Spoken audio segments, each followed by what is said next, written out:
যে সমাজ শক্তিশালী ঠাকুরদের সমাজ চৌধুরীদের সমাজ ওরা অনেক পাওয়ারফুল, তখন তো পিছড়া জাতি দাঁড়িয়ে কথা বলতে পারতো না, এত তাদের ভয় আতঙ্ক ছিল, তাদেরই খেতে কাজ করতো, তাদেরই গরু মহিষ চড়াতো, তাদেরই লেদি নিয়ে ঘুটে দিত, তারা একটু দয়া করে দিলে তারা খেতে পারতো। মানে এরা যে লড়বে দাঁড়াবে সে ক্ষমতা এদের ছিল না, এদের উপরে যখন তখন এদের খুন মার্ডার করা হতো, এদের বাড়ির মেয়েদের রেপ করা হতো, অনেক অত্যাচার এখনো হচ্ছে। এখনো তো আমরা দেখছি না, আমার বোনদেরকে রেপ করা হচ্ছে, জ্বালিয়ে দেওয়া হচ্ছে, ঘরেতে উঠলে মারছে, মুছে রাখলে মারছে, বাচ্চা মন্দিরে গিয়ে গ্লাসে হাত দিলে মারছে। তামিলনাড়ুতে দেখলাম 3টে যুবক ছেলেকে মন্দিরে ঢুকেছিল বলে পিটিয়ে মেরে দিল, মন্দিরের মধ্যে ঠাকুরের সামনে ভগবানের সামনে রেপ হচ্ছে। আজও তো থামলো না, 2024 শেষ করতে আসলো तो क्या है कि भाई मुसलमान छोटी जाति, तो ये सब छोटी जाति को मिटा दीजिए, इंसान कभी छोटा नहीं होता।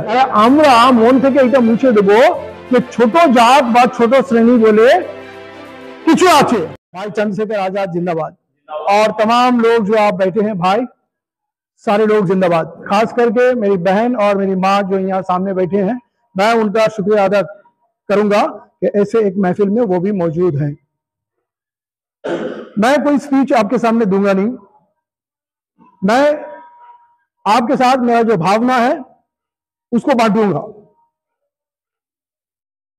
आजाद समाज पार्टी बाद में समझेंगे, पहले हम अपने आप को समझे, हम कौन हैं। बहुत सारे भाई यहां बताएं कि भाई मुसलमान छोटी जाति, तो ये शब्द छोटी जाति को मिटा दीजिए, इंसान कभी छोटा नहीं होता है। कोई इंसान दुनिया का किसी कोने में कैसा भी इंसान है, इंसान में छोटा होता है। हाँ, कुछ लोग बाबा साहब जैसे होते हैं जिनको हम लोग मानते हैं, हजरत मोहम्मद मुस्तफा सल्लल्लाहु अलैहि वसल्लम उनको मानते हैं, ईसा अलैहि सलाम जिसको यीशु बोलते हैं मानते हैं, जो मार्गदर्शक है, बौद्ध गौतम बुद्ध को मानते हैं। ये लोग बड़े लोग हैं, बाकी हम लोग भाई हैं, बराबर हैं, আমরা সবাই সমান, কোনো মানুষ ছোট নয়। কারণ সৃষ্টিকর্তা আমাদের বানিয়েছেন, কাউকে কোনো জিনিস কম দেয়নি বেশি দেয়নি। যারা উচ্চ বর্ণের লোক আমরা বলি, যারা দেশ চালাচ্ছে পৃথিবী চালাচ্ছে, তাদের একটাই ব্রেন, দুটো চোখ, দুটো কান, তাকে দুটো ছিদ্র, দুটো হাত, দুটো পা, কোনো কিছুর পার্থক্য সৃষ্টিকর্তা করেনি, করেছে কি? তাহলে আমরা মন থেকে এটা মুছে দেবো যে ছোট জাত বা ছোট শ্রেণী বলে কিছু আছে। হ্যাঁ, পিছিয়ে আছি। পিছিয়ে আছি কেন? সুযোগ পাইনি। সুযোগ পাইনি কেন? সুযোগ নিইনি। সুযোগ আপনাকে এসে কেউ বাড়িতে দিয়ে যাবে না, সুযোগ ছিনিয়ে নিতে হবে। সুযোগ কে ছিনিয়ে নিয়েছিল? বাবা সাহেব ভীমরাও আম্বেদকর। দলিত, অতি দলিত, যার নিচে আর কিছু হয় না, মহাদলিত, যা বলবেন, মাহার সমাজে তার জন্ম। যাদের সমাজের লোকরা ভাঙ্গি ছিল, নোংরা উঠাতো করতো, কিন্তু ভাবুন ওইটুকু একটা বাচ্চা আজ ভারতবর্ষে পুরো দুনিয়াতে তার মতো জ্ঞানী লোক দ্বিতীয় নেই। কি করে হলো? জিদ ছিল, জীবনের সংকল্প ছিল, আমি একদম উপর পর্যন্ত যাব। যখন এর স্বাধীন হলো, আমাদের জওহরলাল নেহরু, বল্লভভাই প্যাটেল আর যত চৌধুরীরা ছিল, তারা বললো কি করব, সংবিধান একটা লিখতে হবে। তো লন্ডনে আমেরিকায় কোথায় কোথায় গেল, একটা ভালো লোক দেন। যেমন এরা ঘর বানানোর জন্য কারিগর খোঁজে, জঞ্জাল সাফাইয়ের জন্য সাফাই কর্মী খোঁজে। দেশ তো হাতে নিয়ে নিয়েছে ব্রিটিশদের কাছ থেকে, কিন্তু দেশে চালাবো কি করে জানে না। যখন বিদেশে গেল, লন্ডন, অক্সফোর্ড, সব জায়গায়, বললে আরে তোমরা এখানে কি করছো? তোমাদের দেশে একজন মহাজ্ঞানী লোক আছে যে আমার থেকে বেশি জ্ঞান রাখে, তাকে ফেলে রেখে তোমরা এখানে কি করতে এসছো? কে? বাবা সাহেব। কিন্তু বাবা সাহেবকে এত সহজে হজম করতে পারেনি। বাবা সাহেব যখন আমাদের পিছিয়ে পড়া জাতির জন্য, বঞ্চিত সমাজের জন্য, তখন ওদেরকে অছুত, নীচ, ছোট লোক সব বলা হতো। কিন্তু এইটা আর আমরা বলবো না, ভুল করে আমাদের মুখ থেকে বেরোবে না। আমরা এই ভারতবর্ষের মালিক, আমরা বহুজন সমাজ, আমরা রাজা, আমরা কারো গোলাম থাকবো না। গোলাম আজকে আছি তো নিজের কারণে। তো বাবা সাহেব যখন আমাদের জন্য দল তৈরি করলেন, তখন কংগ্রেস হয়ে গেছে ব্রিটিশদের দল। আলেন অ্যাক্টিভিন হিউম দায়িত্ব নিয়ে ওদের একটা দল করে দিলেন। সব তখন যত ঠাকুর মহারাজ, যত রাজা, সব তাদের একটা দল হলো। এবারে দেশ যখন দল তৈরি হচ্ছে, তো মুসলমানরা একটা দল তৈরি করে নিল ঢাকার নবাব সালিমুল্লাহর আন্ডারে। তখন সব জাজ ব্যারিস্টার সব মুসলমানদের জমিদারি, বড় পয়সাওয়ালা, একটা পাওয়ারফুল কমিউনিটি। তো তারা তাদের একটা দল করে নিল। তো বাবা সাহেব বললো তাহলে আমার সমাজের কি হবে, আমি একটা দল করব। দিল্লিতে এই নিয়ে এই লন্ডনে কনফারেন্স হচ্ছে, first round table conference, second round table conference, third round table conference, final হবে ডিসিশন। গান্ধীজি কিন্তু ফার্স্ট সেকেন্ড কনফারেন্সে যায়নি, ওরা জানে আমাদের দল তো হয়ে গেছে, ব্রিটিশরা বানিয়ে দিয়েছে, আমার তো দল হচ্ছে। কিন্তু যখন বাবা সাহেব ঢুকে গেলেন আর এরা খবর পেল বাবা সাহেব নাকি এই বহুজন সমাজের জন্য, এই বহুজন শব্দটা কাশিরামজি এনেছেন, এই সমাজের জন্য, পিছিয়ে পড়া জাতির জন্য একটা দল করছেন, তারাও রাজা হবে, তারাও পার্লামেন্টে যাবে, তারাও দেশ চালাবে। কংগ্রেসের মাথা খারাপ হয়ে গেল। গাজীজি তখন ছুটলেন লন্ডনে, এটা থামাতে হবে। গিয়ে মোহাম্মদ আলী জিন্নাহকে, তো মুসলিম লীগের নেতা ছিলেন, উনিও আগে কংগ্রেসের নেতা ছিলেন, তো ওর সঙ্গে এত এরা দুর্ব্যবহার করলো, সে ওখান থেকে বেরিয়ে মুসলিম লীগে চলে গেল। যেমন নেতাজি সুভাষ চন্দ্র বোস, কংগ্রেসের মস্ত বড় নেতা, গান্ধীজি যাকে দাঁড় করেছিল তাকেও নেতাজি সুভাষ চন্দ্র বোস হারিয়ে দিল। এ তো তখন থেকে গুজরাটি লবি কাজ করছে, আজ নয়। তারা পিছনে পড়ে গেল। নেতাজি সুভাষ দেখলেন এদের সঙ্গে কাজ করা যাবে না, ওখান থেকে রিজাইন মেরে বেরোলেন, নিজের রাস্তা আলাদা করে নিলেন। এবারে গান্ধীজির আর কংগ্রেসের চিন্তা হলো বাবা সাহেব যদি দল করে নেয়, এই সমাজকে যে আমরা ছোট লোক, নীচ, অছুত বলেছি এতদিন ধরে, এদের আলাদা দল হয়ে গেলে আমাদের ভোট কে দেবে? এই বিষয়টা বোঝার আছে। আমাদের ভোট কে দেবে যদি এই নীচ যাদেরকে বলেছি, ছোট লোক বলেছি, অছুত বলেছি, যে ছায়া মারেনি, যাদের পিছনে ঝাড়ু সামনে ভার, যাদেরকে কাপড় পরতে দিইনি, লেখাপড়া শিখতে দিইনি, ব্যবসা করতে দিইনি, রোজগার করতে দিইনি, আমাদের গোলাম বানিয়ে রেখেছিলাম, তাদের ভোট আমরা কি করে পাবো? তাহলে তো আমরা ভোট দেবে না, তাদের নিজের দলকে বাবা সাহেবকে ভোট দিয়ে দেবে। তখন শুনলো লন্ডনে গিয়ে মোহাম্মদ আলী জিন্নাহকে বললো রিডস হোটেলে গিয়ে, দেখো জিন্নাহ, তোমাদের মুসলমানদের যে 14 চার্টার ডিমান্ড আছে আমরা সব মেনে নিচ্ছি, তোমাদের সঙ্গে আমাদের কোনো গন্ডগোল নেই, তোমরা এই বাবা সাহেবকে আউট করাও, তোমরা ব্রিটিশদের কাছে অবজেকশন দাও বাবা সাহেবের দল যেন না হয়। তো জিন্নাহ বললেন আমি কেন বাবা সাহেবের বিরোধ করব? বাবা সাহেবের সঙ্গে আমাদের কোনো বিরোধ নেই। আর এই যে পিছড়া সমাজ, এরা হাজার হাজার বছর ধরে অনেক কষ্ট করেছে, অনেক গোলামি করেছে, আমরা এদের বিরোধ করবো না, আমরা দরকার হলে এদের সমর্থন করব, কিন্তু আপনার সাহায্যের প্রয়োজন নেই, আমার দম থাকলে আমি লড়ে নিয়ে নেবো, আপনার কোনো সাহায্যের প্রয়োজন নেই। গান্ধীজি মাথা খারাপ হয়ে গেল, বুঝতে পারছেন, বাবা সাহেব দল অ্যাপ্রুভ হয়ে গেল, বাবা সাহেবের একটা পলিটিক্যাল পার্টি হয়ে গেল। গান্ধীজি কি করবে, এখানে এসে ষড়যন্ত্র শুরু করে দিল।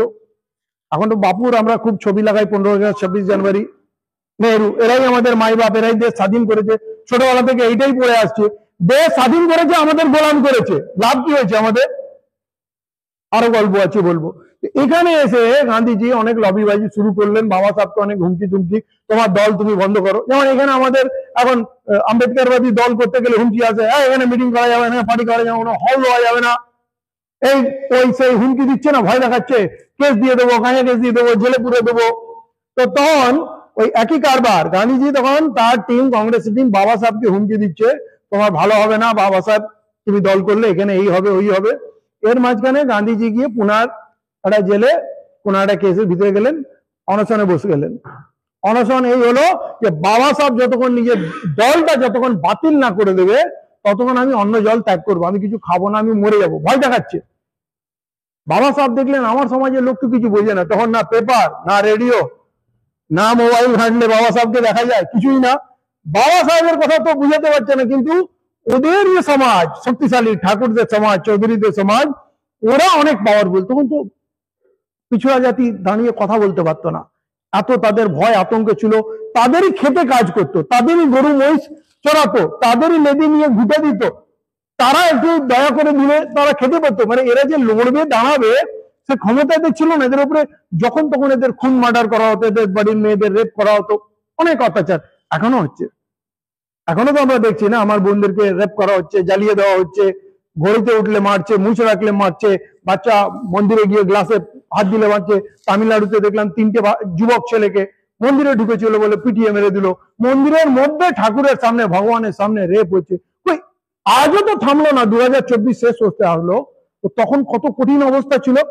সেই অবস্থায় প্রেশার আসলো বাবা সাহেবের উপরে, কংগ্রেসের বড় বড় লিডাররা বাবা সাহেবকে বললো তুমি দল করে কি করবে, কংগ্রেসের টাকা নেই, কংগ্রেসের লোকজন নেই, ইলেকশন তুমি লড়বে কি করে, তার থেকে তুমি কংগ্রেসে চলে আসো, আমরা তোমাকে সিট দেবো, তোমাকে নেতা করব, মন্ত্রী করব। বাবা সাহেব সব রকম বিচার করে পুনা প্যাক করলেন, চুক্তি করলেন, নিজের দলটা বাতিল করে দিলেন। ভাববেন যে এখন এইভাবেই মনে হয় চললে ভালো হবে, তাহলে আমার দলের কিছু লোক তো প্রতিনিধি হবে, পার্লামেন্টে যাবে। কিন্তু কংগ্রেস কি করলো, পুনা প্যাক করলো। পুনা প্যাক করার পর বাবা সাহেবের দল বাতিল হয়ে গেল। ইলেকশনে এরা 8খানা সিট বাবা সাহেবকে দিল, কিন্তু একটা কড়ি দিল না। কোনো সাপোর্ট নেই, লোক নেই। ইলেকশন লড়া তো সহজ ব্যাপার না, আপনারা খুব ভালো জানেন ইলেকশনে কত টাকা, কত লোক, গাজনা বাইনা সব লাগে। বাবা সাহেবের 8খানা সিটই হেরে গেল। এবারে বাবা সাহেব জিরো হয়ে গেল, কিন্তু দলটা ফিনিশ হয়ে গেল। দলটা যখন ফিনিশ হয়ে গেল তখন কংগ্রেস ভাবলো এবারে তো আমরা রাজ করব। বাবা সাহেব, পুরো ঘটনা বলবো না, আসল ঘটনায় আসি। বাবা সাহেব যখন কোনো জায়গা পাচ্ছে না, আজকের দিনে আমাদের কি নেশা, তৃণমূলের যদি কেউ এমএলএ হয়ে যায় তার পিছন পিছন আমরা ঘুরি। সেই নেতাটা কার কার কথা শোনে, কার কাজ করে, আমাদেরই লোকের কাছে তোলাবাজি করে, ছোট ছোট কথায় বাধা দেয়, ভয় দেখায়, চাঁদা তুলে লোক ছেড়ে রেখেছে, সে তুলেছে। কিন্তু আমাদের ভক্তি, আমাদের এমএলএ সাহেব আছেন, আমাদের কাউন্সিলর সাহেব আছেন, আমাদের এমপি সাহেব আছেন, এখনো ভক্তি আছে। তো বাবা সাহেব তখন এমএলএ না এমপি কিছু নেই, তো বাবা সাহেবেরও সমাজে কোনো গ্রহণযোগ্যতা হচ্ছে না। মহারাষ্ট্র থেকে উনি ইলেকশন লড়বেন না, রাজ্যসভায় যাবেন, মানে আইনসভায় যাবেন। পুরো দেশে এখন তখন একটা চলছে আইনসভায় যাওয়ার। তো মহারাষ্ট্র থেকে আইনসভায় যাওয়ার জন্য কি হয়, এমএলএরা ভোট দিয়ে আইনসভায় পাঠাবে। তো তখন স্বায়ত্ত শাসন চলছে, বাবা সাহেবকে কেউ ভোট দেবে না। কংগ্রেস বলে দিল বাবা সাহেবকে আমরা পার্লামেন্টে ঢুকতে দেবো না, আমরা আইনসভায় বাবা সাহেবকে ঢুকতে দেবো না, এটা ডিক্লেয়ার্ড প্রোগ্রাম। তারা কি করলো, মহারাষ্ট্রে বাবা সাহেবের তো জায়গা মহারাষ্ট্রে, সেখানে বাবা সাহেবকে কেউ ভোট দেবে না। এইটা শুনে যোগেন্দ্রনাথ মন্ডল, মহাপ্রাণ জগন্নাথ মন্ডল বাংলা থেকে, তখন বাংলা ভাগ হয়নি, বাংলা থেকে উনি বললেন যে আপনি বাংলায় আসুন, আমরা সমর্থন করব। কিন্তু তফসিলি সমাজের একমাত্র এমপি তখন জগন্নাথ মন্ডল, কিন্তু ভোট দরকার 5টা, কি করবেন? উনি আসলেন, তখন ওনার সঙ্গে জোট রয়েছে একে ফজলুল হক, শেরে বাংলা ফজলুল হক, ফজলুল হকের সঙ্গে তিনি সরকারে আছেন। তো মুসলমানরা বললো বাকি যা ভোট লাগবে আমরা দেবো, বাবা সাহেবকে আইনসভায় পাঠিয়ে দেবো। জগন্নাথ মন্ডলের একটা ভোট, আরো 4টে মুসলমান ভোট বাংলাদেশকে, এই বাংলা থেকে দেওয়া হলো, এবং এই বাংলা থেকে বাবা সাহেব আইনসভায় গেলেন। তাহলে আজকে আমরা বাংলায় বাস করি, আমাদের তো বুকটা, ছাতিটা অনেক চওড়া হওয়ার কথা, যে বাবা সাহেবকে আইনসভায় পাঠানোর জন্য বাংলার জমিটা ইউজ হয়েছিল বাঙালিরা, এবং সেইখানে তফসিলি সমাজের, তফসিলি ফেডারেশনের মহাপ্রাণ জগন্নাথ মন্ডল এবং মুসলমানরা মিলিতভাবে, 4জন মুসলমান ছিল, তারা ভোট দিয়ে পাঠালো। তাহলে বাবা সাহেবকে ওই জায়গা পিছনের জন্য তো পার্টনারশিপ ছিল তফসিলি সমাজ আর মুসলমানের। তাহলে তখন ওই সম্ভব হয়েছিল বাবা সাহেবকে ওই পাঠাতে, মুসলমানের সঙ্গে দোস্তিটা ছিল বলে, নাহলে হতো না। পুরো ভারতবর্ষের কোনো জায়গা ছিল না। এবারে বাবা সাহেব ওইখানে যখন গেলেন তখন সংবিধান লেখার দায়িত্ব পেলেন। এরা চালাক, যখন দেখলো যখন এখানে এসেই গেছে, পড়াশোনা জানে, ও পারবে, তাহলে কনস্টিটিউশন ড্রাফটিং কমিটির ওনাকে বাবা সাহেবকে চেয়ারম্যান বানিয়ে দেওয়া। এরা হিকমত জানে, এরা চালাকি জানে, এরা রণকৌশল জানে।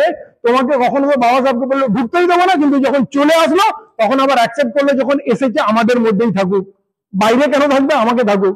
যেমন এখানে তোমাকে কেউ ভয় দেখাবে আর বলবে তুমি তৃণমূল করো, তোমার সব ঠিক হয়ে যাবে, তোমার রাস্তায় দোকান লাগাবে, ফেরি করবে, যা করবে, রাস্তায় গাড়ি লাগাবে, ট্রাক লাগাবে, ব্যবসা করবে, কলিয়ারি লরি চলবে, তুমি টিএমসি করো না, তোমার জন্য সব সহজ হয়ে যাবে, টিএমসি না করলে তোমার জন্য মুশকিল হয়ে যাবে। তো বাবা সাহেবকে তো প্রথমে আটকাবে, যখন চলে আসলো তখন তাকে অ্যাকসেপ্ট করে ড্রাফটিং কমিটি চেয়ারম্যান বানিয়ে দিল। তো বাবা সাহেব আজ যদি না যেত, সংবিধান লিখতো না, সংবিধান যদি না লিখতো, আজ বাবা সাহেব হতো না।